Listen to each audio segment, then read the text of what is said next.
पंडित दीन दयाल उपाध्याय मथुरा के गांव से एकात्म मानववाद तक। नमस्कार।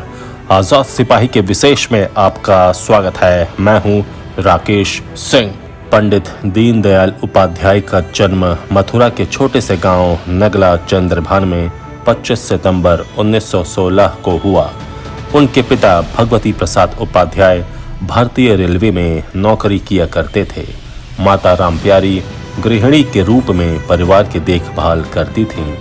पंडित दीनदयाल के माता पिता बहुत धार्मिक प्रवृत्ति के थे। रेलवे में नौकरी के चलते उनके पिता को अक्सर घर से बाहर ही रहना पड़ता था। पिता भगवती प्रसाद ने बच्चों को लेकर पत्नी को मायके भेज दिया। दीनदयाल के छोटे भाई का नाम शिवदयाल था। दीनदयाल के नाना भी रेलवे में स्टेशन मास्टर के पद पर कार्यरत थे। दीनदयाल अपने ममेरे भाइयों के साथ पले बढ़े। महज 3 साल की उम्र में पंडित दीनदयाल उपाध्याय के पिता का देहांत हो गया। पिता की मौत के बाद इनकी माता को भी गहरा धक्का लगा, जिसकी वजह से भी वो बीमार रहने लगीं। बीमारी के चलते ही 7 साल की छोटी उम्र में ही दीनदयाल के सिर से माता का साया भी उठ गया। उनका पालन पोषण ननिहाल में हुआ। कहा जाता है कि जब ये महज 8 साल के थे तो इनके घर में डकैतों ने हमला कर दिया और घर लूटने लगे। दीनदयाल ने बिना किसी डर के उन डकैतों का सामना किया और उनसे कहा था कि आप गरीब लोगों को क्यों लूट रहे हैं, आपको इससे क्या मिलेगा।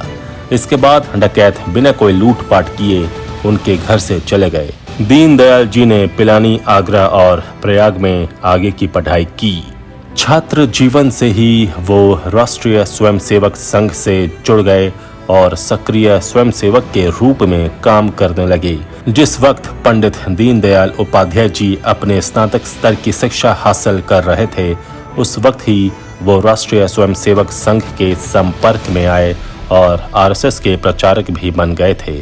सन 1955 में उन्हें लखीमपुर जिले में आरएसएस का प्रचारक नियुक्त किया गया था और आरएसएस का प्रचार करने की जिम्मेदारी इन्हें दी गई थी।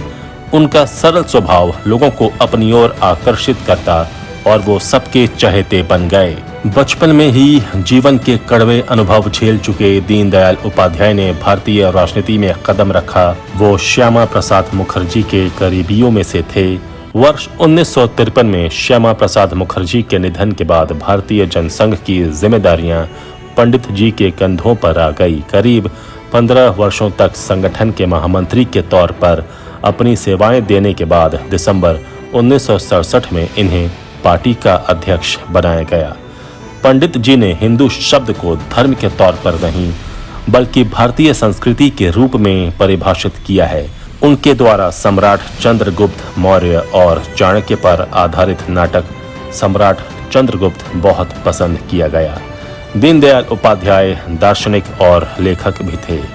उनके हिंदी के भाषणों और लेखों के 3 संग्रह प्रकाशित हैं। राष्ट्रीय जीवन की समस्या या the problems of national life, एकात्म मानववाद या इंटरनल ह्यूमनिज्म और राष्ट्रीय जीवन की दिशा the direction of national life. उन्होंने बतौर पत्रकार के रूप में भी कार्य कर रखा है और वो काफी प्रसिद्ध पत्रकार भी रह चुके हैं। इन्होंने राष्ट्रधर्म नामक अखबार के लिए काफी लेख लिखे थे। पंडित जी ने साप्ताहिक पांचजन्य और दैनिक स्वदेश नामक 2 अखबार भी शुरू किए थे। इसके अलावा इन्होंने चंद्रगुप्त मौर्य पर एक नाटक भी लिखा था और शंकराचार्य के जीवन पर एक किताब भी लिखी थी। इनका एकात्म मानववाद वाला दर्शन बहुत प्रसिद्ध है। इसके हिसाब से भारत में अलग अलग धर्मों को समान अधिकार दिया जाता है। आज भी 10-11 फरवरी 1968 की रात और सुबह के बीच दफन है पंडित दीनदयाल उपाध्याय के मौत का राज। 11 फरवरी 1968 को रेल यात्रा के दौरान पंडित दीनदयाल उपाध्याय की मौत की खबर ने पूरे देश को हिला दिया। उनकी रहस्यमयी मौत ने लोगों के मन में कई सवाल खड़े कर दिए, क्योंकि इनका मृत शरीर मुगलसराय रेलवे स्टेशन के पास रेल लाइनों के पास मिला था, जो काफी हैरान करने वाला था। मौत से पहले का पूरा घटनाक्रम 10 फरवरी 1968 की सुबह 8 बजे लता खन्ना के घर फोन आया। फोन की दूसरी तरफ थे बिहार जनसंघ के संगठन मंत्री अश्विनी कुमार। अश्विनी कुमार ने पंडित दीनदयाल उपाध्याय से बिहार प्रदेश कार्यकारिणी की बैठक में शामिल होने का आग्रह किया। दिल्ली में सुंदर सिंह भंडारी से बात करने के बाद उन्होंने बिहार जाने का निर्णय लिया। आनन फानन में पटना जाने के लिए पठानकोट सियालदाह एक्सप्रेस की प्रथम श्रेणी में आरक्षण करवाया गया। टिकट का नंबर 04348 था। ट्रेन की प्रथम श्रेणी की बोगी के एक कंपार्टमेंट में उनको सीट मिल गई। शाम के 7 बजे पठानकोट सियालदाह लखनऊ पहुंची। उत्तर प्रदेश के तत्कालीन उप मुख्यमंत्री रामप्रकाश गुप्त उन्हें स्टेशन तक छोड़ने आए थे। इसके अलावा उत्तर प्रदेश विधान परिषद के सदस्य पीताम्बर दास भी वहां मौजूद थे। उनके साथ बोगी के कंपार्टमेंट में एक और seat geographical survey of India के MP सिंह के लिए आरक्षित थी। वो अपनी ट्रेनिंग के सिलसिले में पटना जा रहे थे। इस बोगी के कंपार्टमेंट B में एक और सवारी लखनऊ से सवार हुई। ये सज्जन थे उत्तर प्रदेश विधान परिषद में कांग्रेस के सदस्य गौरी शंकर राय। ट्रेन चलने के कुछ ही समय बाद पंडित जी ने अपनी सीट गौरी शंकर राय के साथ बदल ली। ट्रेन बाराबंकी, फैजाबाद, अकबरपुर और शाहगंज होते हुए जौनपुर पहुंची। उस समय रात ठीक 12 बजे थे। यहाँ उनकी मुलाकात जौनपुर के महाराज के कर्मचारी कन्हैया से हुई। कन्हैया महाराज की तरफ से एक खत लेकर आया था। खत लेने के साथ ही उन्हें याद आया कि वो अपना चश्मा कंपार्टमेंट के भीतर ही भूल गए हैं। वो कन्हैया को लेकर कंपार्टमेंट के भीतर आ गए। उन्होंने खत पढ़ने के बाद कन्हैया से कहा कि जल्द ही वो महाराजा को खत के सिलसिले में जवाब भेज देंगे। इस बीच ट्रेन ने चलने की सीटी दे दी। उस समय प्लेटफॉर्म पर टंगी खड़ी में 12:12 हो रहा था। उसके बाद गाड़ी बनारस पहुंची और फिर 2:15 पर मुगलसराय जंक्शन के प्लेटफॉर्म नंबर 1 पर ट्रेन आकर रुकी। ये ट्रेन पटना नहीं जाती थी, इसलिए इस डिब्बे को दिल्ली हावड़ा एक्सप्रेस से जोड़ दिया जाना था। इस शंटिंग की प्रक्रिया में आधे घंटे का समय लगना था। टाइम टेबल के मुताबिक इस गाड़ी का यहाँ से चलने का समय 2:50 पर था। यहाँ से चलकर गाड़ी को सुबह 6 बजे पटना जंक्शन पहुँचना था। गाड़ी जब पटना पहुंची तो वहाँ पंडित जी की अगवानी करने के लिए कैलाशपति मिश्र स्टेशन पर मौजूद थे। उन्होंने पूरी बोगी छान मारी, लेकिन पंडित जी वहाँ नहीं थे। कैलाशपति ने सोचा कि शायद पंडित जी पटना आने की बजाय दिल्ली चले गए और वो वापस घर लौट गए।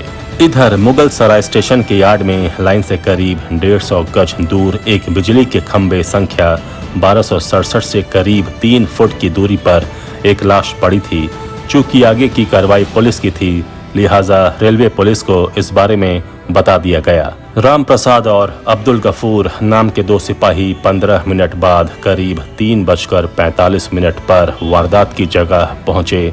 इनके पीछे पीछे पहुंचे फतेह बहादुर सिंह, जो उस समय रेलवे पुलिस के दारोगा हुआ करते थे। इसके बाद रेलवे डॉक्टर को शव का मुआयना करने के लिए बुलाया गया। डॉक्टर सुबह 6 बजे के बाद पहुंचा, ठीक उस समय जब कैलाशपति मिश्र पटना जंक्शन से बैरंग अपने घर लौट रहे थे।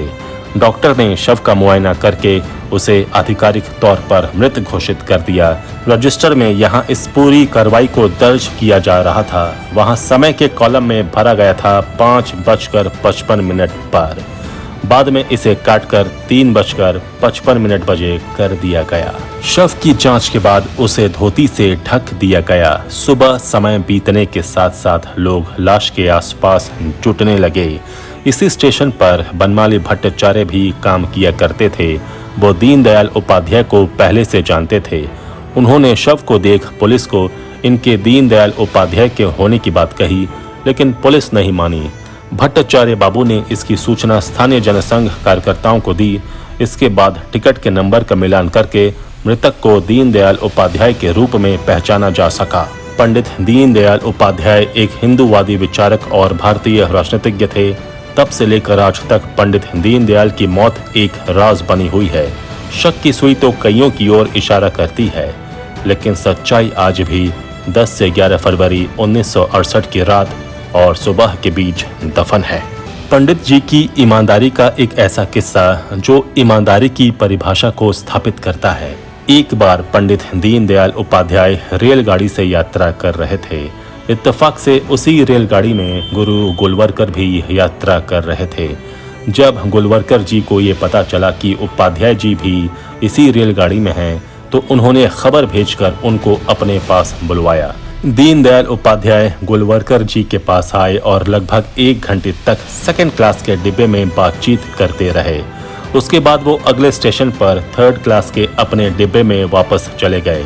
लेकिन अपने डिब्बे में वापस जाते वक्त वो टीटी के पास गए और कहा, श्रीमान, मैंने लगभग 1 घंटे तक सेकंड क्लास के डिब्बे में सफर किया है, जबकि मेरे पास 3rd क्लास का टिकट है। नियम के हिसाब से मेरा 1 घंटा का जो किराया बनता है वो आप मुझसे ले लीजिए। टीटी ने कहा, कोई बात नहीं, आप अपने डिब्बे में वापस चले जाइए। लेकिन दीनदयाल जी नहीं माने और वो टीटी के समक्ष डटे रहे। तब टीटी ने किराया जोड़ा और उनसे ले लिया। आजाद सिपाही के विशेष में अभी इतना ही। आप हमारे इस YouTube चैनल को जरूर सब्सक्राइब करें। आप हमारे Facebook पेज को भी जरूर लाइक करें। धन्यवाद।